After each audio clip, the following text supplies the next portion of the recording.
Imagine a time before Egypt, before Mesopotamia, before bronze, writing, or kings. In the heart of Europe, vast settlements once thrived, built by people who mastered architecture, art, and trade thousands of years before history admits. They are the forgotten builders of Europe, the Cucuteni Trypillia, people and rewrite everything we know about civilization itself. Welcome to Whispers of Lost World. I'm Noaman Rashid, and today we journey into one of the most mysterious civilizations ever on Earth, an advanced Neolithic culture that built colossal cities 7,000 years ago and then vanished without a trace. By the end of this video, you'll see how the Cucuteni Trypillia society challenges the timeline of civilization itself, how they built proto-cities before Sumer created art, rivaling the Renaissance, and managed an economy so complex it hints at the world's first social equality system.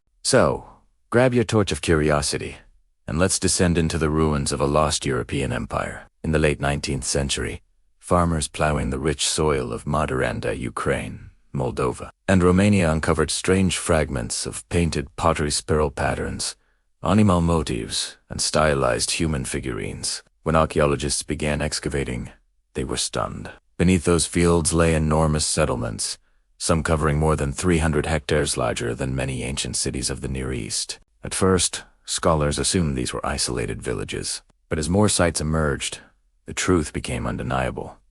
This was a connected civilization, Europe's first urban society, flourishing between 5500 and 2750 BCE.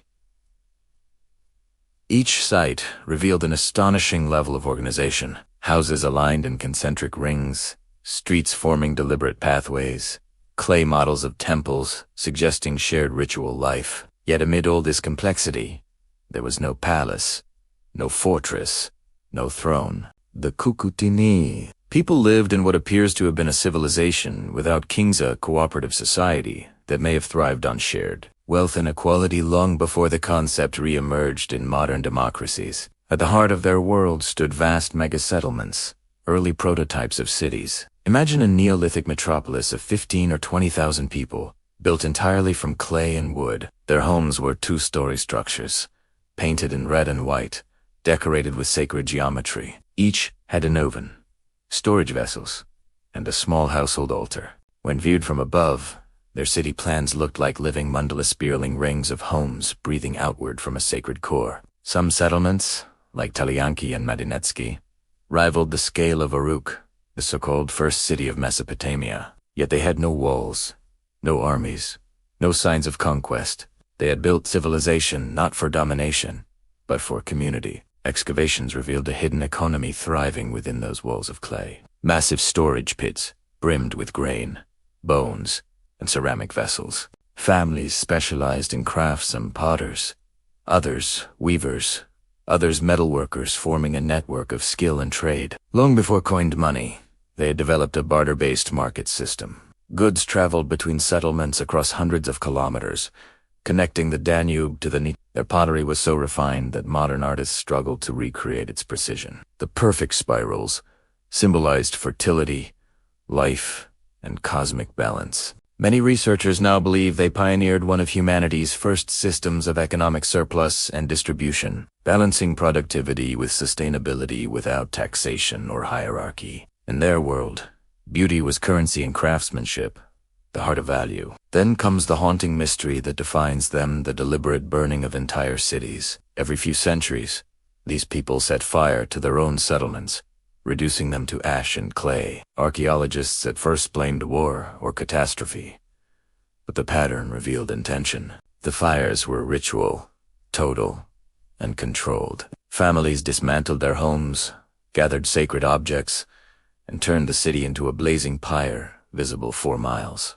Then, from those ashes, they built again. The act seems to have symbolized renewal, a ritual of death and rebirth written into their architecture. Fire, for them, was not destruction, but transformational, eternal cycle, mirroring life itself. Clay hardened in flame became sacred, a vessel for memory, binding generations across time. Each burnt layer became a chapter in the story of their world. Equally extraordinary was what they lacked hierarchy. Across thousands of excavated homes, None stands out as a palace or fortress.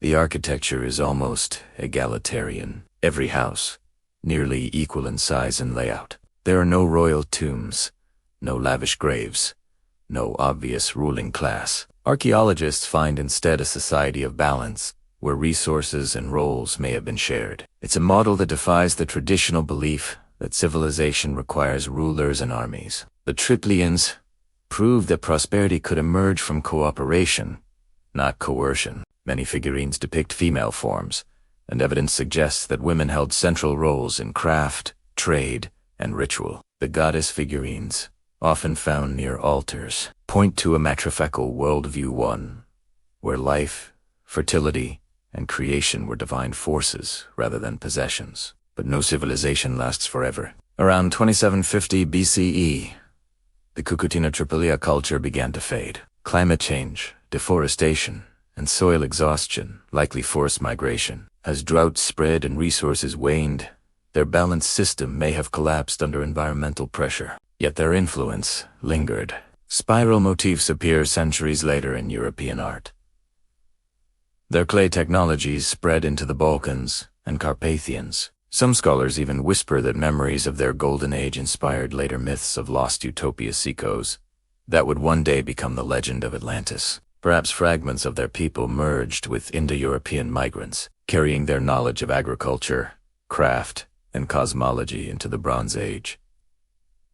The implications are immense. For decades, textbooks placed the birth of civilization squarely in Mesopotamia, but the Trypillian story rewrites that timeline.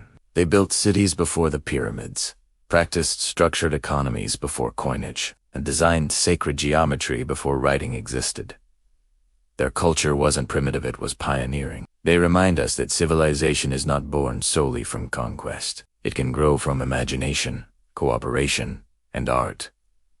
While other societies carved empires in stone, the Trypillians sculpted theirs in clay and light. Their legacy suggests that progress can spring from harmony, not hierarchy. Spiritually, they viewed the world as a living entity. The earth was mother, fire was spirit, and creation was sacred dialogue. The endless spirals on their pottery spoke of eternal cycles: life, death, and rebirth. To them, time was not a line but a circle, and each burning of their settlements mirrored the turning of that cosmic wheel. Their art was prayer, their architecture an act of worship, their economy a ritual of balance. They may have achieved one of the earliest sustainable civilizations, one that built and renewed without consuming itself. Technologically, they were far ahead of their time. Archaeologists have found kilns capable of reaching temperatures above 900 degrees Celsius, proof of advanced ceramic science. They mastered loom weaving and early copper metallurgy. Their two-story houses required an understanding of weight distribution, insulation, and airflow. Many settlements aligned to solar patterns, suggesting deliberate urban planning. Their cities were breathing ecosystems, blending engineering and spirituality in ways modern architecture still struggles to achieve. These people were not merely artisans, they were engineers of harmony. Their message to our modern world is profound. As today's cities struggled with inequality and excess, the Trypillians whisper through the dust that there once existed a society without war, without greed, yet full of art, equality, and reverence for nature. They remind us that true progress isn't measured by towers or technology, but by how harmoniously we live with each other and the planet. If they could thrive for 2 millennia in balance with nature, perhaps they were not behind, as perhaps they were ahead. To summarize, the Cucuteni Trypillia culture reveals a civilization older than Egypt and Sumer, a people who built vast, peaceful cities, sustained complex economies through art and craft, and honored the cycle of renewal through fire. Their story dismantles the myth that civilization requires kings or wars. Instead, it shows that humanity's first great experiment in community and equality may have happened, not in the valleys of the Tigris and Nile, but in the fertile heart of Europe. If this journey into the forgotten heart of prehistory has sparked your imagination, don't let it fade into silence. Like, subscribe, and ring the bell so you never miss another whisper from the ancient world. Share this story because the more we remember, the closer we come to understanding who we truly are.